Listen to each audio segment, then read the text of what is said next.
Telugu cinema చరిత్రలో ఒక అద్భుతమైన పోటీ 1977లో చోటు చేసుకుంది.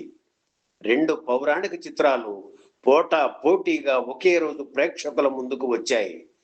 ఒక సినిమాలో ముగ్గురు హీరోలు ముగ్గురే. ఇంకో సినిమాలో ఒకే హీరో ఒకే ఒక్కడు మూడు పాత్రలను అనితర సాధ్యమైన రీతిలో పోషించారు. దాదాపుగా ఒకే కథాంశంతో రూపొందిన ఆ రెండు చిత్రాలు దానవీర శూరకర్ణ, కురుక్షేత్రం. దానవీర శూరకర్ణ చిత్రంలో అన్ని ఎన్టీఆర్ఏ, అంతటా ఆయనే. ఆ సినిమాలో ఆయన మూడు పాత్రలను పోషించడంతో పాటు స్వీయ దర్శకత్వంలో నిర్మించారు. కురుక్షేత్రంలో ముగ్గురు హీరోలు కృష్ణ, శోభన్ బాబు, కృష్ణరాజు నటించారు. అయితే ఎన్టీఆర్ ఆధిపత్యం ముందు ఈ ముగ్గురు హీరోలు నిలబడలేకపోయారు.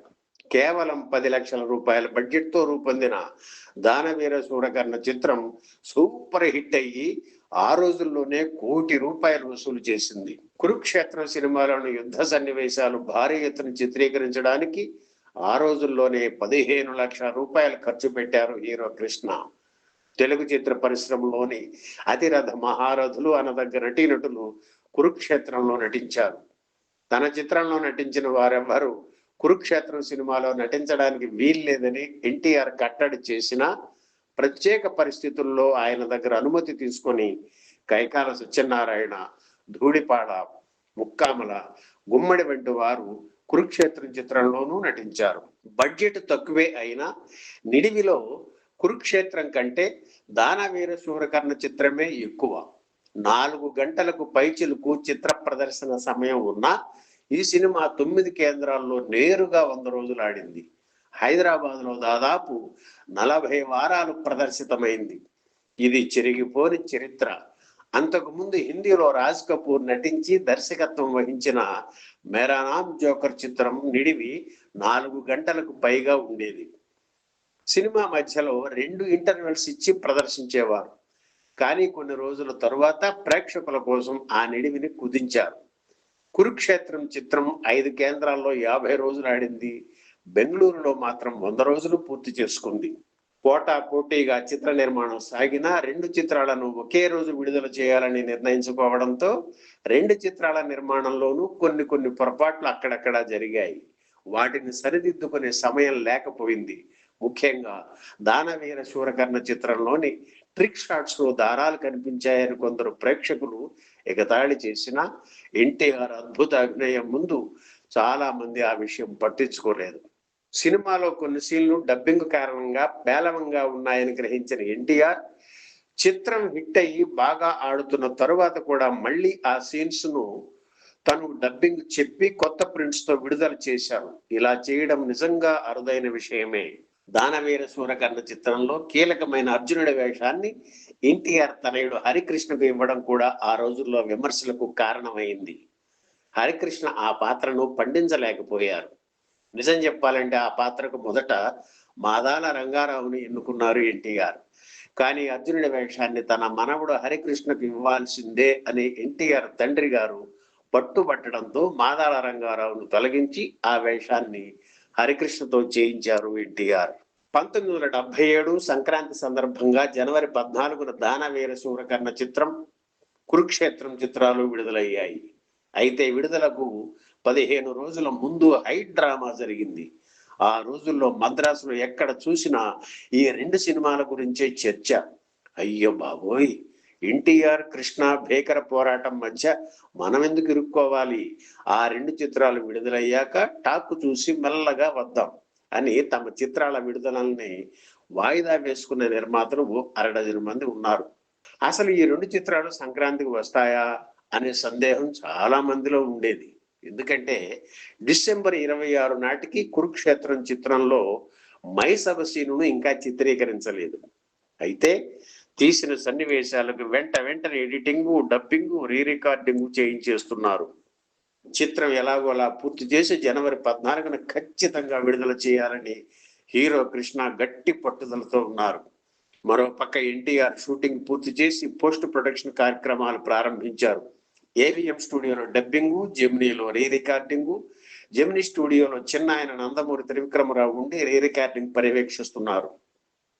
అక్కడ కాసేపు ఇక్కడ కాసేపు ఉండే కారులో హడావిడిగా అటు ఇటు తిరుగుతున్నారు ఎన్టీఆర్. ఏవిఎం స్టూడియో ఆ మూల, జెమిని స్టూడియో ఈ మూల, మధ్యలో ట్రాఫిక్ తప్పించుకుని అటు ఇటు తిరిగేవారు ఎన్టీఆర్. ఆ 15 రోజులు సరిగ్గా భోజనం నిద్ర లేవనే చెప్పాలి. మరో పక్క పబ్లిసిటీ వర్క్ కూడా జోరుగా జరుగుతోంది.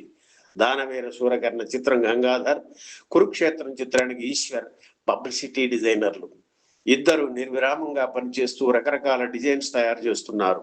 ఎన్టీఆర్ ఒక పక్క తన సినిమా పనులు చూస్తూనే మరో పక్క డిసెంబర్ 30న ప్రారంభమైన అడవి రాముడు చిత్రం షూటింగ్ కు హాజరయ్యారు. మద్రాసులోని సవేరా హోటల్లో ఆ సినిమా షూటింగ్ మొదలైంది. 2 రోజులు ఆ షూటింగ్ లో పాల్గొన్న ఎన్టీఆర్ మళ్ళీ దానవీర సూరకర్ణ పోస్ట్ ప్రొడక్షన్ వర్క్స్ కు హాజరయ్యారు. కురుక్షేత్రం చిత్రాన్ని సినిమా స్కోప్ లో తీస్తున్నారు కనుక దానవీర సూరకర్ణ చిత్రాన్ని కూడా 35mm నుంచి కొన్ని ప్రింట్ సినిమా స్కోప్ లోకి బ్లో అప్ చేస్తారు అనే వార్తలు వినిపించినా ఎన్టీఆర్ వాటిని కొట్టిపడేశారు. వ్యవధి లేకపోవడం వల్ల అలా చేయడం లేదని చెప్పారు. ఒక్క షాట్ కోసం కూడా హైదరాబాదు దాటి బయటకు వెళ్లకుండా దానవీర సూరకర్ణం చిత్రం మొత్తాన్ని ఇక్కడే తీయడం విశేషం. ఒక భారీ పౌరాణిక చిత్రాన్ని హైదరాబాద్ లో తీయడం అదే ప్రథమం. చిత్రం పోస్ట్ ప్రొడక్షన్ కార్యక్రమాలన్నీ జనవరి 9 కల్లా పూర్తి చేసి 10న అడవి రాముడు షూటింగ్ కోసం ముదుమలై ఫారెస్ట్ కు వెళ్లిపోయారు ఎన్టీఆర్. తన సినిమా సూపర్ హిట్ అయిందన్న వార్తను అక్కడే విన్నారు ఎన్టీఆర్. ఇక హీరో కృష్ణ మరో చిత్రం గురించి ఆలోచించకుండా డిసెంబర్ నెల మొత్తం కురుక్షేత్రం చిత్రం కోసమే కేటాయించారు. శరవేగంతో పోస్ట్ ప్రొడక్షన్ కార్యక్రమాలు పూర్తి చేసి జనవరి 13న కురుక్షేత్రం ప్రీమియర్ షో వేసి చిత్ర ప్రముఖులను ఆహ్వానించారు.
ఈ వీడియో మీకు నచ్చితే లైక్ చేయండి, షేర్ చేయండి, వెంటనే సబ్స్క్రైబ్ కూడా చేయండి.